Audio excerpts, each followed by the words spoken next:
गोली। अफसाना निगार सादत हसन मंटो। शफकत दोपहर को दफ्तर से घर आया तो घर में मेहमान आए हुए थे। औरतें थीं जो बड़े कमरे में बैठी थीं। शफकत की बीवी आयशा उनकी मेहमान नवाजी में मसरूफ थी। जब शफकत सहन में दाखिल हुआ तो उसकी बीवी बाहर निकली और कहने लगी, अजीज साहब की बीवी और उनकी लड़कियां आई हैं। शफकत ने हैट उतार कर माथे का पसीना पोंछा। कौन अजीज साहब? आयशा ने आवाज दबाकर जवाब दिया, हाय, आपके अब्बा जी के दोस्त। ओ, अजीज चचा। हाँ हाँ, वही। शफकत ने जरा हैरत से कहा, मगर वो तो अफ्रीका में थे। आयशा ने मुंह पर उंगली रखी। जरा आहिस्ता बात कीजिए, आप तो चिल्लाना शुरू कर देते हैं। वो अफ्रीका ही में थे, लेकिन जो अफ्रीका में हो क्या वापस नहीं आ सकता? लो, अब तुम लगी मीन मेख करने। आप तो लड़ने लगे। आयशा ने एक नजर अंदर कमरे में डाली। अजीज साहब अफ्रीका में हैं, लेकिन उनकी बीवी अपनी लड़की की शादी करने आई हैं। कोई अच्छा बर ढूंढ रही हैं। अंदर से अजीज की बीवी की आवाज आई, आयशा, तुमने रोक क्यों लिया शफकत को? आने दो। आओ शफकत बेटा, आओ, तुम्हें देखे इतनी मुद्दत हो गई है। आया चची जान। शफकत ने हैट स्टैंड की खूंटी पर रखा और अंदर कमरे में दाखिल हुआ। आदाब अर्ज चची जान। अजीज की बीवी ने उठकर उसको दुआएं दी, सर पर हाथ फेरा और बैठ गई। शफकत बैठने लगा तो उसने देखा कि सामने सोफे पर दो गोरी गोरी लड़कियां बैठी हैं। एक छोटी थी, दूसरी बड़ी। दोनों की शक्ल आपस में मिलती थी। अजीज साहब बड़े वजीह आदमी थे। उनकी ये वजाहत उन लड़कियों में बड़े दिलकश तौर पर तकसीम हुई थी। आंखें मां की थीं नीली, बाल भूरे और काफी लंबे। दोनों की दो चोटियां थीं। छोटी का चेहरा बड़ी के मुकाबले में ज्यादा निखरा हुआ था।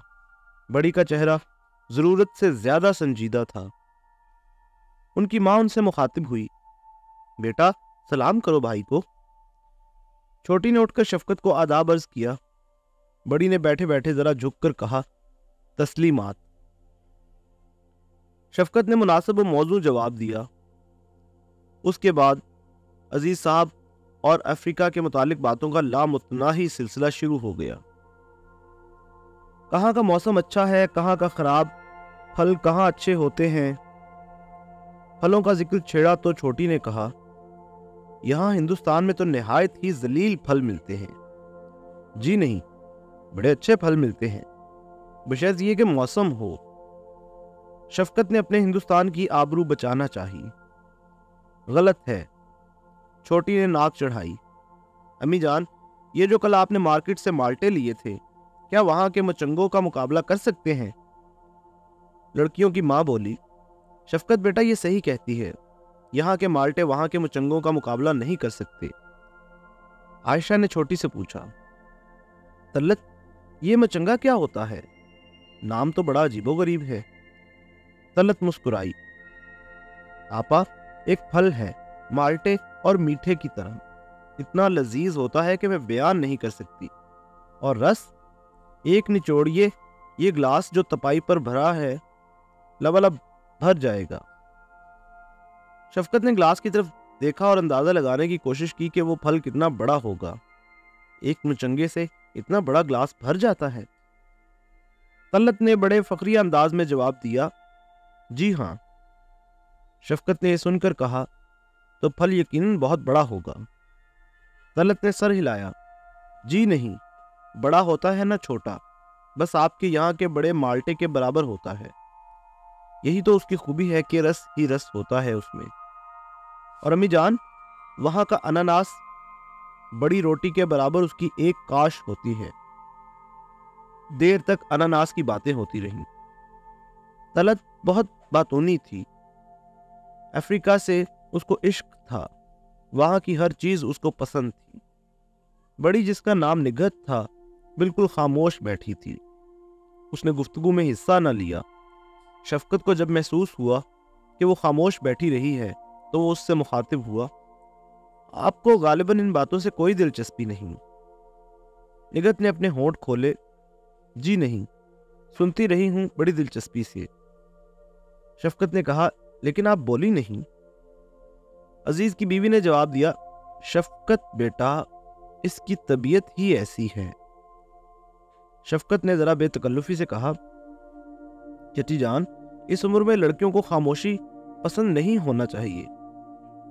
ये भी कोई बात है कि मुंह में घुंघनियां डाले बैठे रहो। फिर वो निगत से मुखातिब हुआ, जनाब, आपको बोलना पड़ेगा। निगत के होंठों पर एक शर्मीली मुस्कुराहट पैदा हुई। बोल तो रही हूं भाईजान। शफकत मुस्कुराया, तस्वीरों से दिलचस्पी है आपको? निगत ने निगाहें नीची करके जवाब दिया, जी है। तो उठिए, मैं आपको अपना एल्बम दिखाऊं। दूसरे कमरे में है। ये कहकर शफकत उठा। चलिए। आयशा ने शफकत का हाथ दबाया। पलटकर उसने अपनी बीवी की तरफ सवालिया नजरों से देखा।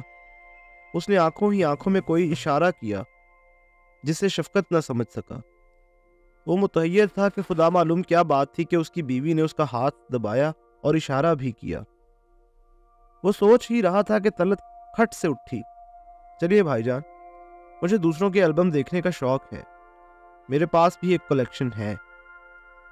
शफकत तलत के साथ दूसरे कमरे में चला गया।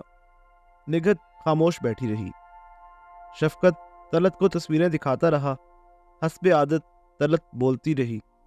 शफकत का दिमाग किसी और तरफ था। वो निगत के मुतालिक सोच रहा था कि वो इस कदर खामोश क्यों है। तस्वीरें देखने उसके साथ क्यों नहीं आई?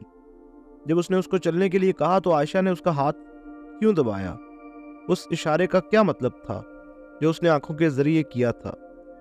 तस्वीरें खत्म हो गईं। तलत ने एल्बम उठाया और शफकत से कहा, बाजी को दिखाती हूँ, उनको बहुत शौक है तस्वीरें जमा करने का।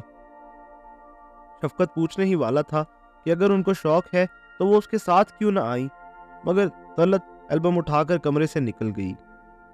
शफकत बड़े कमरे में दाखिल हुआ तो निगत बड़ी दिलचस्पी से एल्बम की तस्वीरें देख रही थी।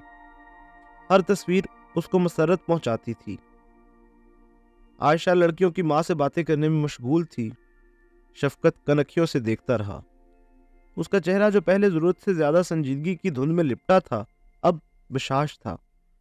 ऐसा लगता था कि तस्वीरें जो आर्ट का बेहतरीन नमूना थीं, उसको राहत बख्श रही हैं। उसकी आंखों में अब चमक थी, लेकिन जब एक घोड़े और सेहतमंद औरत की तस्वीर आई तो ये चमक मांद पड़ गई। एक हल्की सी आह उसके सीने में लर्जी और वहीं दब गई। तस्वीरें खत्म हुई तो निगत ने शफकत की तरफ देखा और बड़े प्यारे अंदाज में कहा, भाईजान, शुक्रिया। शफकत ने एल्बम निगत के हाथ से लिया और मेंटल पीस पर रख दिया।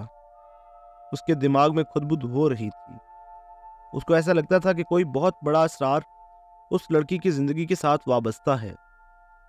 उसने सोचा शायद कोई नामुकम्मल रोमान हो या कोई नफ्सियाती हादसा। चाय आई तो शफकत निगत से मुखातिब हुआ, उठिए, चाय बनाइए, ये प्रिविलेज लेडीज का है। निगत खामोश रही, लेकिन तलत खुदक कर उठी, भाईजान, मैं बनाती हूं। निगत का चेहरा फिर धुंध में मलफूफ हो गया। शफकत का तजस्सुस बढ़ता गया। एक बार जब उसने गैर इरादी तौर पर निगत को घूर के देखा तो वो सट पटासी गई। शफकत को दिल ही दिल में इस बात का अफसोस हुआ कि उसने क्यों ऐसी नाजेबा हरकत की। चाय पर इधर उधर की बेशुमार बातें हुईं। तलत ने उनमें सबसे ज्यादा हिस्सा लिया। टेनिस का जिक्र आया तो उसने शफकत को बड़े फखरिया अंदाज में, जो शेखी की हद तक जा पहुंचा था, बताया कि वो नैरोबी में नंबर 1 टेनिस प्लेयर थी और 15-20 कप जीत चुकी थी। निगत बिल्कुल खामोश रही। उसकी खामोशी बड़ी उदास थी। साफ अय्या था कि उसको इस बात का एहसास है कि वो खामोश है। एक बात जो शफकत ने खास तौर पर नोट की, ये थी कि अजीज की बीवी की ममता का रुख ज्यादातर निगत की तरफ था। उसने खुद उठकर बड़े प्यार मोहब्बत से उसको क्रीम रोल दिए, मुंह पोंछने के लिए अपना रुमाल दिया। उससे कोई बात करती थी तो उसमें प्यार भी होता था। ऐसे लगता था कि वो बातों के जरिए से भी उसके सर पर मोहब्बत भरा हाथ फेर रही है या उसको चमकार रही है।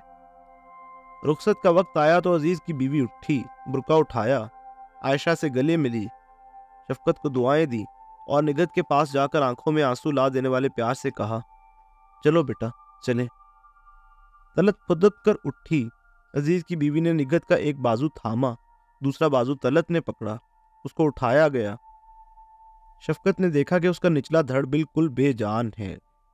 ایک لہجے کے لیے شفقت کا دل اور دماغ ساکت ہو گیا۔ جب وہ سنبھلا تو اسے اپنے اندر ایک ٹیس سی اٹھتی ہوئی محسوس ہوئی۔ لڑکھڑاتی ہوئی ٹانگوں پر ماں اور بہن کا سہارا لیے نگہت غیر یقینی قدم اٹھا رہی تھی۔ اس نے ماتھے کے قریب ہاتھ لے جا کر شفقت اور عائشہ کو آداب عرض کیا۔ کتنا پیارا انداز تھا، مگر اس کے ہاتھ نے شفقت کے دل پر جیسے گھونسا مارا۔ سارا اسرار اس پر واضح ہو گیا تھا۔ سب سے پہلا خیال اس کے دماغ میں یہ آیا، قدرت کیوں اتنی بے رحم ہے؟ ایسی پیاری لڑکی اور اس کے ساتھ اس قدر ظالمانہ بہیمانہ سلوک۔ اس معصوم کا آخر کیا گناہ تھا جس کی سزا اتنی کڑی دی گئی؟ سب چلے گئے۔ عائشہ ان کو باہر تک چھوڑنے گئی۔ شفقت ایک فلسفی بن کر سوچتا رہ گیا۔ اتنے میں شفقت کے دوست آ گئے اور وہ بھی اپنی بیوی نگہت کے بارے میں کوئی بات نہ کر سکا۔ اپنے دوستوں کے ساتھ تاش کھیلنے میں ایسا مشغول ہوا کہ نگہت اور اس کے روگ کو بھول گیا۔ جب رات ہو گئی اور عائشہ نے اسے نوکر کے ذریعے سے کھانے پر بلوایا تو اسے افسوس ہوا کہ اس نے محض ایک کھیل کی خاطر نگہت کو فراموش کر دیا۔ چنانچہ اس کا ذکر اس نے عائشہ سے بھی کیا، لیکن اس نے کہا، آپ کھانا کھائیے، مفصل باتیں پھر ہو جائیں گی۔ میاں بیوی دونوں اکٹھے سوتے تھے۔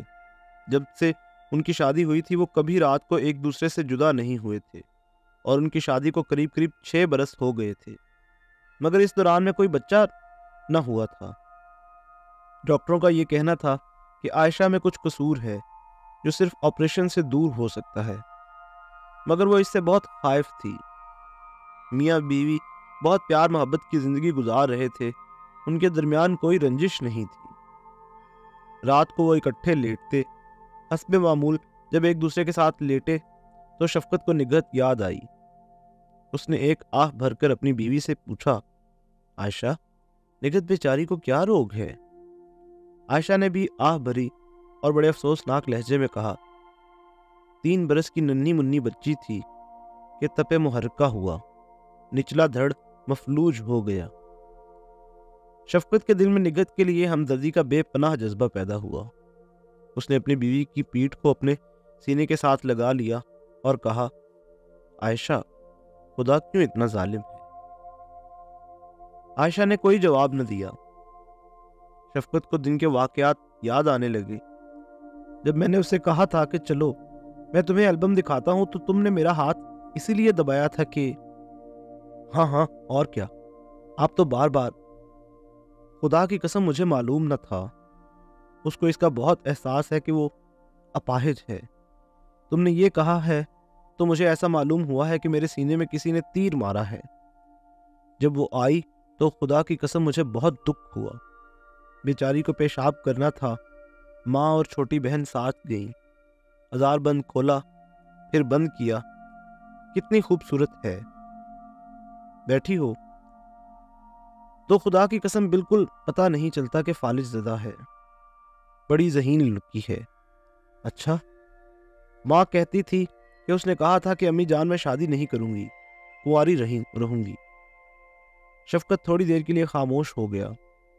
اس کے بعد اس نے انتہائی دکھ محسوس کرتے ہوئے کہا، تو اس کو اس بات کا احساس ہے کہ اس سے شادی کرنے کے لیے کوئی رضامند نہیں ہوگا۔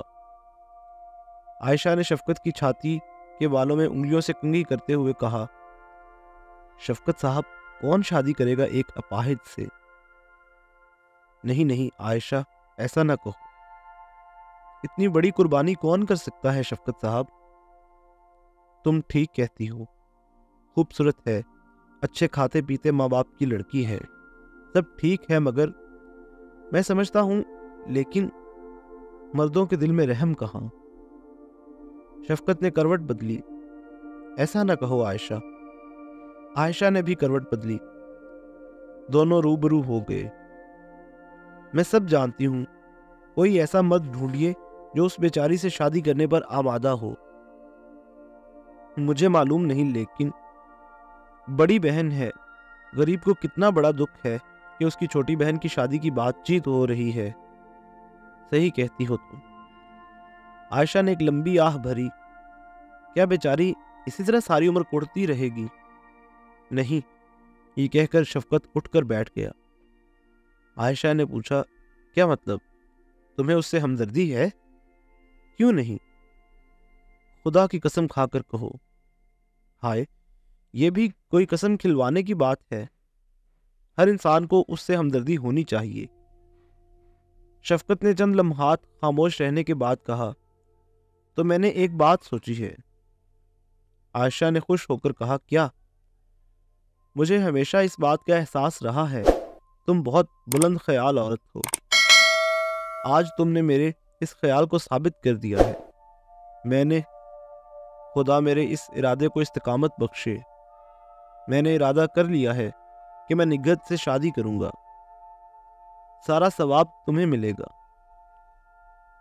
थोड़ी देर खामोशी रही, फिर एकदम जैसे गोला सा फटा। शफकत साहब, मैं गोली मार दूंगी उसे अगर आपने उससे शादी की।